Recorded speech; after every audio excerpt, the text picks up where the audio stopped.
Rahul, multi cap में दो questions आए, निपॉन मल्टी कैप और कोटक मल्टी कैप। राइट। दोनों ही अच्छी स्कीम्स हैं, दोनों ने अच्छे परफॉर्मेंस दी है। तो अगर बात करें निफ्टी 500 को, उन्होंने 2 पीरियड में बीट किया है।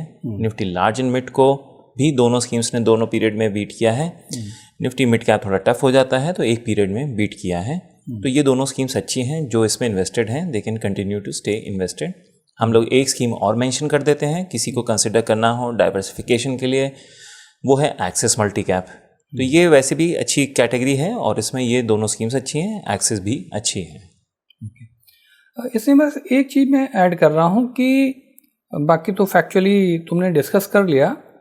मल्टी कैप पर भी अदरवाइज चूँकि करंट ईयर तो थोड़ा टर्मोइल कर रहा ही है, तो करंट ईयर में थोड़ा किसी भी बेंचमार्क को बीट करना, वो 500 हो, 250 हो, 150 है, 150 तो मुश्किल होता है मल्टी कैप के लिए, इनको करंट ईयर में बीट नहीं कर पाई हैं।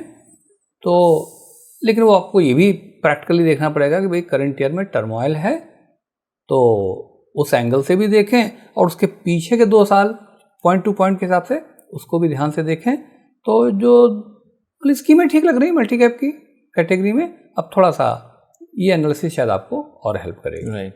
बट इससे एक चीज़ ये भी निकल के आ रही है, जो आप पहले भी कई बार ऑडियंस को सजेस्ट कर चुके हैं, कि थोड़ा सा पोर्शन एक्टिव में हो लेकिन थोड़ा पैसिव में भी होना चाहिए। क्योंकि किसी वजह से आपकी एक्टिव स्कीम्स जो हम लोग डिस्कस कर रहे हैं वो नहीं बीट कर पा रही हैं, तो एटलीस्ट जो इंडेक्स में है, पैसिव में है, वो तो एटलीस्ट एक बेयर मिनिमम परफॉर्मेंस देती ही रहेगी। और हम लोग देख रहे हैं कि उसको बीट करना अब मुश्किल होता चला जा रहा है, बहुत आसान नहीं है। कंसिडरिंग कितनी सारी एएमसीज हैं, बीट कम कर पाती हैं, कर लेती हैं, ऐसा नहीं है। और उस वजह से ये रिसर्च करना इंपॉर्टेंट है और अपडेटेड रहना इंपॉर्टेंट है।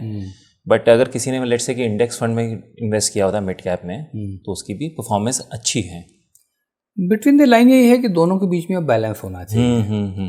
क्योंकि पर्टिकुलरली टर्मोइल के पीरियड में इंडेक्स को बीट करना ज़रा मुश्किल होता है, तो बैलेंस होना चाहिए। एक चीज़ है, may be out of ration, but मैं डिस्कस कर रहा हूँ, जो पूरा का पूरा पैसा इक्विटी का अगर इंडियन इक्विटीज़ में इन्वेस्टेड है, तो मुझे लगता है now after seeing the last year performance it's high time कि आप किसी और इकोनॉमी में भी थोड़ा सा पैसा 15 से 20% डाइवर्सिफाई करें।